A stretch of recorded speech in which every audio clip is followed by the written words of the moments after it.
आप आपके साथ मैं हूं मानसी जायसवाल। ब्रजभूषण शरण सिंह की गिरफ्तारी को लेकर के लगातार सियासी बवाल देखने को मिल रहा है। तमाम विपक्षी पार्टियां इस वक्त जंतर मंतर पर पहुंचकर कहीं ना कहीं जो है महिला पहलवानों के समर्थन में इस वक्त खड़ी होती हुई नजर आ रही हैं। आपको बता दें, हरियाणा कांग्रेस से भूपेंद्र हुड्डा पहुंचे थे और कहीं ना कहीं पहलवानों के समर्थन में वो लगातार आवाज उठाते हुए नजर आ रहे हैं। दूसरी बार वो जंतर मंतर पहुंचे और उन्होंने भारतीय जनता पार्टी को सीधे तौर पर निशाने पर लिया। हरियाणा कांग्रेस और खाप पंचायत का जिस तरीके से अभी पहलवानों को समर्थन मिलता हुआ नजर आ रहा है, कहा जा रहा है कि ब्रजभूषण शरण सिंह की गिरफ्तारी जल्द ही हो सकती है। आपको बता दें, WFI के चीफ पद से जो है हटा दिया गया है ब्रजभूषण शरण सिंह को, लेकिन कहीं ना कहीं जो कार्यभार है वो अब कौन संभालेगा, इसको लेकर के चर्चाएं तेज हो गई हैं। अब लगातार जनता जो है वो काफी नाराज चल रही है ब्रजभूषण शरण सिंह की गिरफ्तारी को लेकर के। कहा जा रहा है कि अभी तक जो है ब्रजभूषण की गिरफ्तारी क्यों नहीं हुई है। जनता काफी गुस्से में है और जंतर मंतर जैसे ही जनता पहुंच रही है वो लगातार जो है नाराजगी अपनी जाहिर कर रही है और पहलवानों को लेकर के लगातार जो बात कही जा रही है कि आखिरकार उन महिला पहलवानों को इंसाफ कब मिलेगा।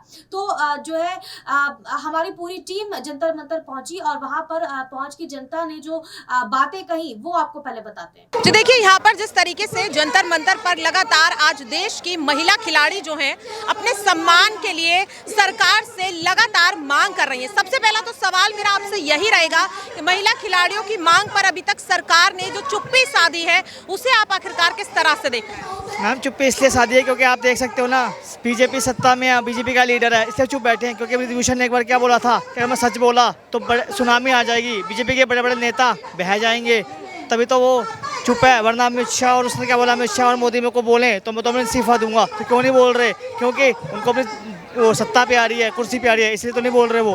आप यहाँ पर सीधे सीधे कह रहे हैं कि ब्रजभूषण शरण सिंह के खिलाफ इसलिए कोई एक्शन नहीं हो रहा क्योंकि वो सत्ताधारी पार्टी से ताल्लुक रखते हैं। अगर वो किसी दूसरे विपक्षी दल से होते तो क्या अब तक उनके खिलाफ कोई एक्शन लिया जा चुका होता? मैं मतलब दूसरी पार्टी के होते हैं, जैसे राहुल गांधी होता है, केजरीवाल होता है, एग्जाम्पल मान लो, तो उनके घर में बुलडोजर चल जाता, ईडी सीबीआई पहुंच जाती, तो उनको जेल में फेंक देते।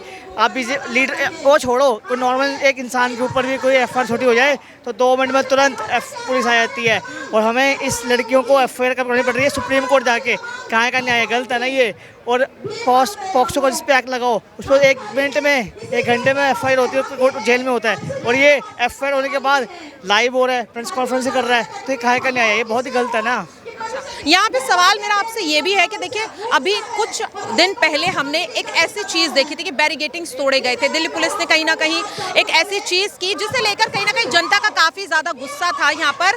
तो जो ये चीज़ें हो रही हैं, कहीं ना कहीं इस पूरे मामले में ये भी कहा जा रहा है कि सरकार कहीं ना कहीं पुलिस को भी अपने अंदर कंट्रोल करने की कोशिश कर रही है। इसे आप किस तरह से देख रहे हैं? आपका इस पर क्या कुछ कहना है? मैम, ये गोदी मीडिया बनाई गई है, ऐसा कुछ नहीं हुआ था। वो जो हुआ क्या था, को इससे बताता हूँ। किसान बहुत सारे थे, उनको आना था, इन्होंने बैरिकेड लगा थी, उनको सब हटा के साइड किया है। इनको लगा कि क्योंकि आप देखते हो 5000 बंदा है, वहाँ से एक बंदा नहीं आ सकता, तो इकट्ठा आएगा तो हटानी पड़ेगी। इन्होंने हटाया, तो पुलिस वालों ने क्यों नहीं हटाया? कि वो चाहते हैं कि ऐसा बने कि लड़ाई हो रही है, दंगे हो रहे हैं, तो वो दंगों को करवाना चाहती है। आप ये यहाँ पर ये कहने की कोशिश कर रहे हैं कि कहीं ना कहीं पहलवानों के प्रदर्शन को कुछ अप्राकृतिक तत्व खराब करने की कोशिश कर रहे हैं। इसके पीछे आखिरकार कौन हो सकता है? मैम, कौन क्या आप पता? बीजेपी सरकार है, अमित शाह किसके अंडर में? अमित शाह के अंडर में पुलिस आती है, सारी पुलिस के अंडर में है, तो वही तो करवा रहा है। वही चाहता है कि इसको बदनाम और यहाँ से हट जाए, क्योंकि बीजेपी का लीडर है वो। क्योंकि अमित शाह जो चाहे 2 मिनट में उसको हटवा सकता है, क्यों नहीं हटाता? वो इस आंदोलन को गंद करना चाहता है। आप देखो, किसान आंदोलन में भी इन्होंने यही किया था। गाजीपुर बॉर्डर पे कीलें लगा दी थी, टिकरी बॉर्डर पे खोद दी थी रोड, तो उन्हें ये किया। आप देख सकते हो, आपने वहाँ पे वो लगा दी, बंद कर दिया पूरी, वो लगा दी, लोहे के स्टिक्स लगा दी उसके अंदर। क्यों? ये कोई कैदी थोड़ा, इस देश के नागरिक हैं हम, ऐसे हमें से बिहेव किया जाता है पाकिस्तान के, चाइना के हैं, ये गलत है ना।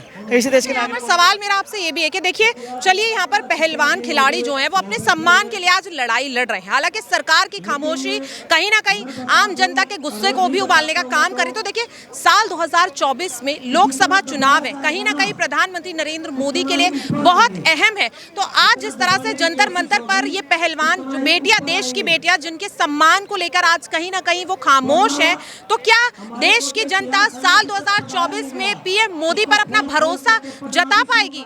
मैम, भरोसा तो उसने खो दिया। वो किसी क्या बोला था, 15-15 लाख आएंगे, 2 करोड़ नौकरियाँ दूंगा, हैं सेवा, स्मार्ट सिटीज आएंगी, कहीं भी नहीं आया। उसे बोला बेटी बचाओ बेटी पढ़ाओ, तो मैम उसको जो उसने नारा दिया है, उस जब विनीत पूर्णी फोकाट लेकर आती है अवार्ड गोल्ड मेडल, तो उसको लंच पे बुलाता है, कहता है मेरी बेटी है, तो अब 200-300 मीटर भी नहीं आ सकता, तेरी बेटी है क्यों नहीं आ रहा। कर्नाटका में प्रचार कर रहा है और इनकी खुद की बोलती है जो पार्टी बेटी बचाओ बेटी पढ़ाओ, तो बेटियां बैठी आ क्यों नहीं रहा। मोदी आए ना 2 मिनट में खत्म कर इनका। लेकिन यहाँ पर ब्रजभूषण शरण सिंह जी का तो सीधे सीधे यही कहना है कि कहीं ना कहीं आज जो ये प्रदर्शन जंतर मंतर पर हो रहा है, ये राजनीतिक फायदे के लिए विपक्षी दल करवा रहे हैं। मैम ऐसा कुछ नहीं है, जो भी विपक्षी दल यहाँ पे आता है, चाहे कांग्रेस का या आम आदमी पार्टी का, वो ये जो बैरिकेडिंग है बाहर छोड़ के आते हैं, वो यहाँ पे आते हैं तो एक ह्यूमन बीइंग इंसान की तरह आते हैं, क्योंकि हर किसी के घर में बहन बेटियाँ होती हैं, तो वो एक इंसानियत के नाते यहाँ पे आके इनको वो दे रहे हैं, सबक दे रहे हैं। और ये गोदी मीडिया दिखा रहा है कि ये राजनीति कर रहे हैं, रोटियां सेक रहे हैं, ये बहुत ही गलत है। ये गोदी मीडिया बहुत गलत दिखा रही है। अच्छा देखिए, यहाँ पर पहलवानों ने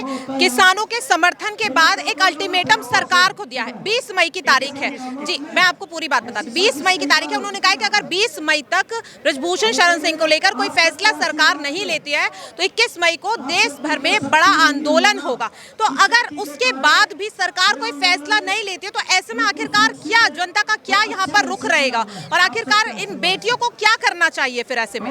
मैम मैं ये बोलूँगा, अगर हमने अभी 15 दिन के उनको टाइम दिया है, अगर वो मान गए तो ठीक है, वरना खाप पंचायत के लीडर आएंगे और बड़े किसान नेता आएंगे और यहाँ पे दोबारा से मीटिंग होगी, और जो मीटिंग में तय होगा वो होगा। अगर बोलेंगे लंबा आंदोलन चलेगा तो जैसे 13 महीने बैठे थे हम 13 साल बैठेंगे।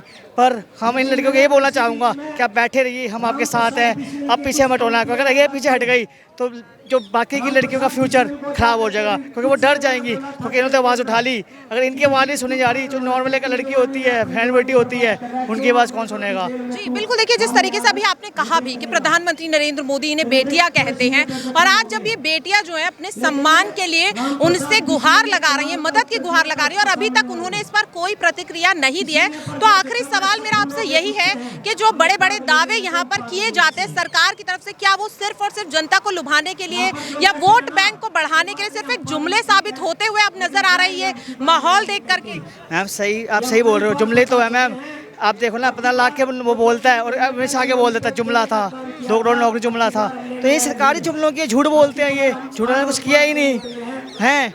तो मैं तो ये कहना चाहूँगा 2024 में हम सत्ता बदलेंगे और मोदी को घर भेजेंगे, क्योंकि हमने बहुत हुई अन्याय की मार। एक और यहाँ पे मैं आपसे सवाल लेना चाहूंगी ब्रजभूषण शरण सिंह को लेकर। उन्होंने सीधे सीधे कहा है कि अगर मेरे खिलाफ जो भी एलिगेशंस लगाए गए वो सच साबित होते हैं तो वो खुद अपने पद से इस्तीफा दे देंगे, वो खुद अपनी गिरफ्तारी करवाएंगे। तो क्या लगता है, अगर वाकई में ये सब कुछ साबित हो जाता है तो क्या वाकई में ब्रजभूषण शरण सिंह के खिलाफ कोई एक्शन लिया जाएगा, या फिर इस मुद्दे को भी बाकी मुद्दों की तरह दबा दिया जाएगा? मैम बीजेपी सरकार दबाने के पूरे जोर में है कि इसको दबा के रफा दफा किया जाए, पर ऐसा नहीं होगा। जब तक ये लड़कियां बैठी और हम किस सपोर्ट में है, ये लंबा चलेगा, और हम तब तक बैठा देंगे जब तक ब्रजभूषण जेल में जाए और इस्तीफा ना दे, क्योंकि अगर आज ये छूट गया तो और बहुत बहन बेटियों का फ्यूचर खराब कर देगा। तो हम इसकी मांग करते हैं कि जल्द से जल्द इसको इंसाफ खराब किया जाए, बर्खास्त किया जाए और इसको जेल के पीछे भेजा जाए। चलिए, बहुत बहुत धन्यवाद। तो सुना आपने किस तरीके से जनता इस वक्त महिला पहलवानों के समर्थन में खड़ी होती हुई नजर आ रही है। ब्रजभूषण शरण सिंह की गिरफ्तारी को लेकर के